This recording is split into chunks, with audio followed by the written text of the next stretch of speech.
When discussing the monetary system of Israel, it is essential to recall the main stages of its history.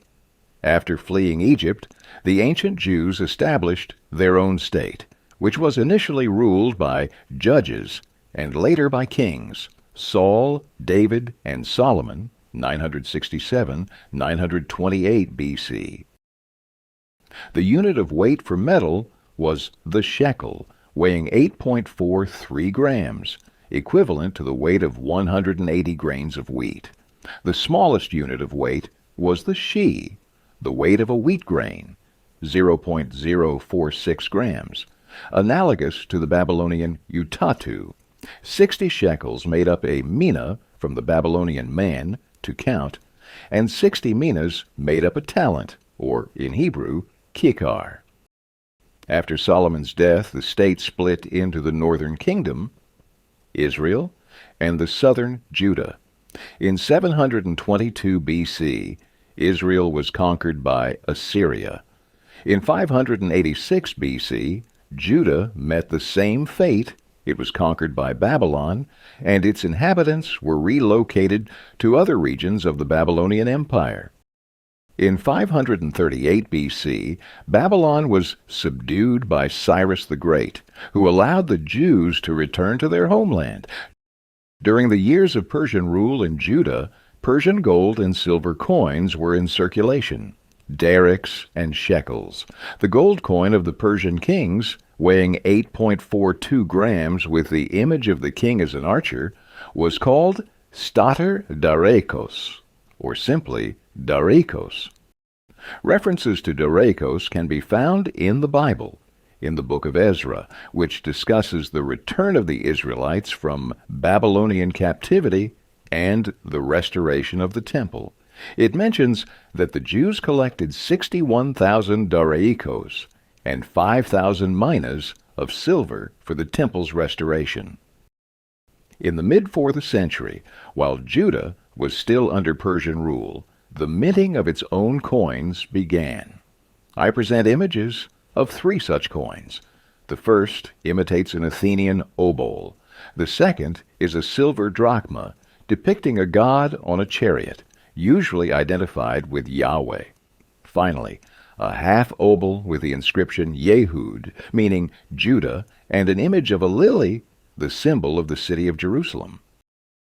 After the fall of the Persian Empire, Judah became part of the Seleucid Empire and adopted its monetary system. Naturally, the drachmas, obols, and their fractions of the Seleucid state were in circulation. These coins for Judah were minted at the mint in the Phoenician city of Sidon.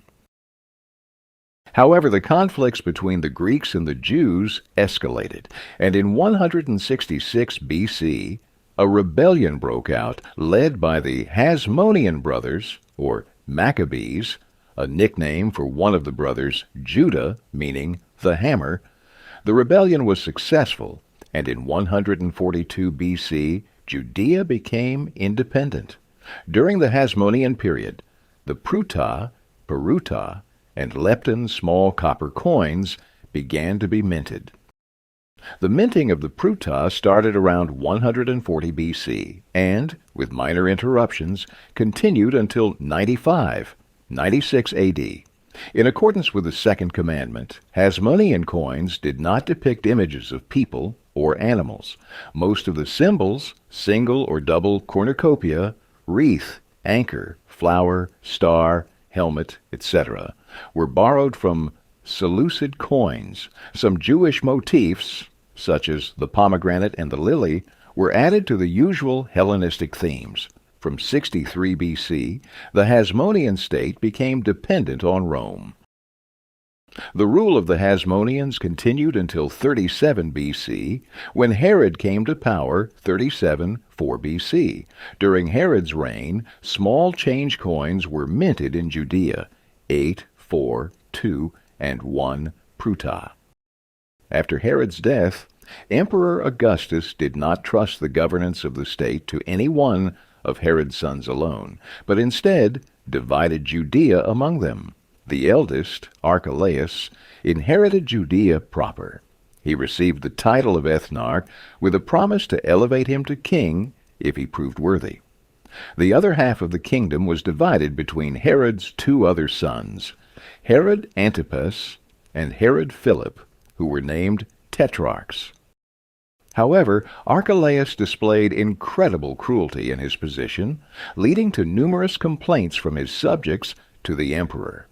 When the complaints reached a tipping point, Augustus exiled Archelaus to Gaul, and in 6 A.D., Judea was directly annexed to Rome as a province.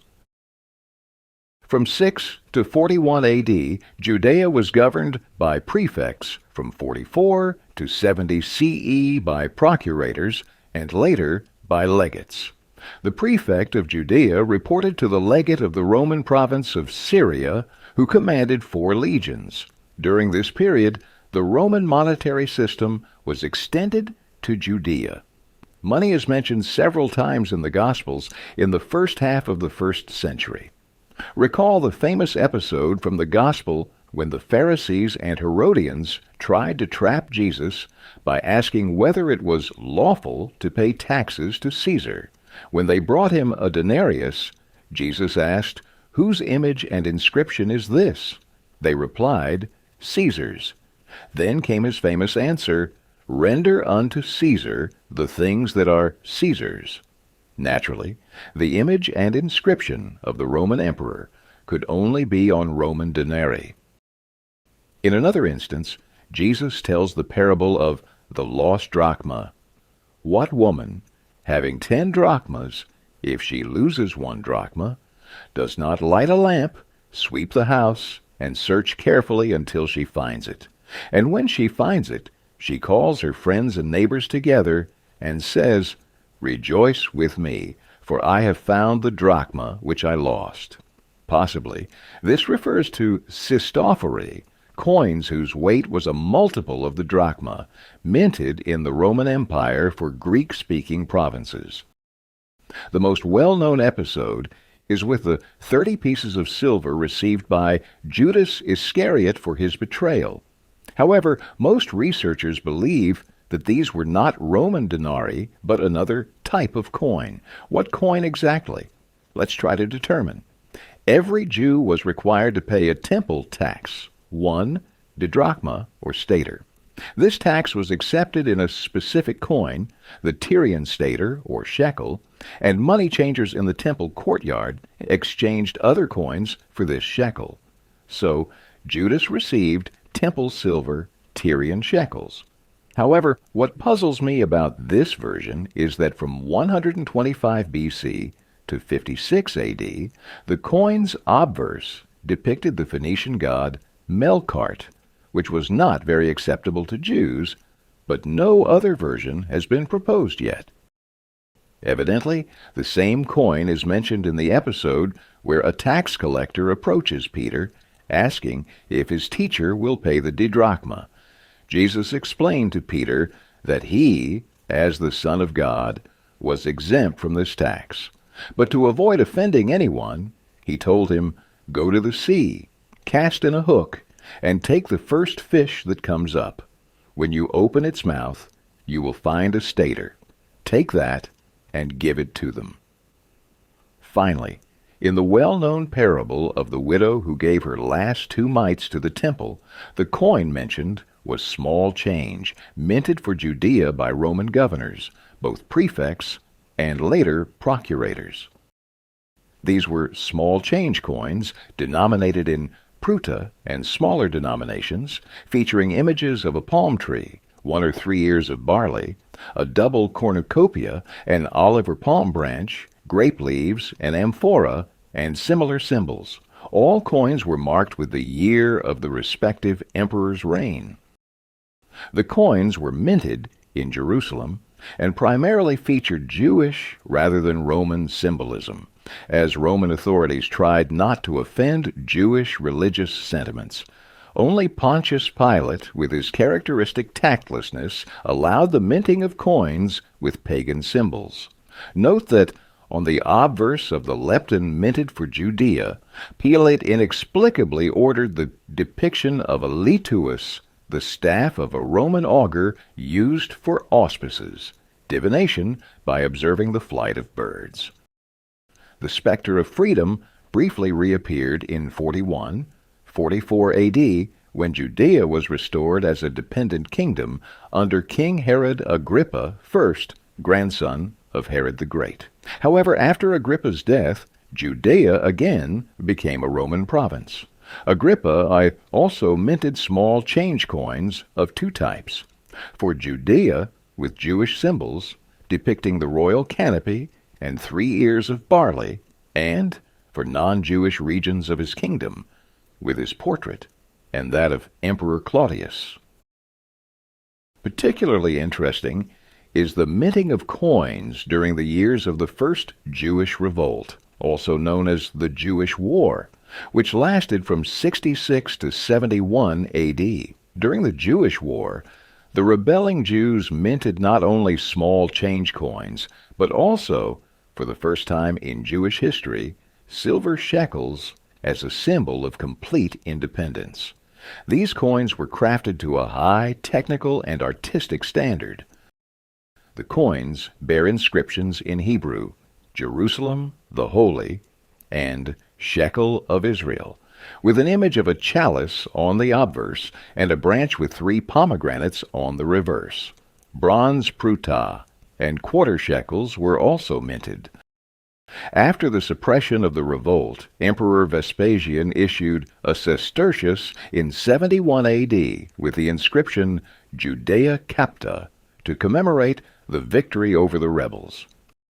In 135 AD, a new revolt broke out, led by Bar Kokhba, son of the star, who was proclaimed the Messiah. This was perhaps an even fiercer revolt than the First Jewish War. The rebels minted their own coins again. Most of these coins bear the name of Bar Kokhba, with the later issues adding the title Prince of Israel. The coins from the first year of the revolt are inscribed Year 1 of the Redemption of Israel, the second year, Year 2 of the Freedom of Israel. The coins from the third and fourth years feature the slogan For the Freedom of Jerusalem instead of a date. The Bar Kokhba coins were minted from Roman coins bearing images of Roman emperors and pagan symbols, replacing them with new images mostly associated with the Jerusalem temple. Silver coins were issued in 2 denominations: the tetradrachm, or selah, featuring the facade of the Jerusalem temple, and a lulav, a bundle of plants used in the ritual of the Feast of Tabernacles, and the denarius, or zuz, with images of a grape cluster, a pitcher, a lyre, trumpets, and a palm branch in various combinations. Bronze coins were also issued in 4 denominations, featuring a palm tree, a grape leaf, a palm branch, and a lyre. After the defeat of the revolt, a Roman colony called Aelia Capitolina was established on the site of Jerusalem. Jews were expelled from Jerusalem, and the province was renamed Syria Palestina to erase even the mention of the Jewish people. From this point on, Jewish history continued almost exclusively in the diaspora. Aelia Capitolina had the right to mint its own coins, which no longer featured any Jewish symbols. Typically, they bore the image of the emperor and various pagan symbols. This concludes the story of the monetary system of Judea. Goodbye.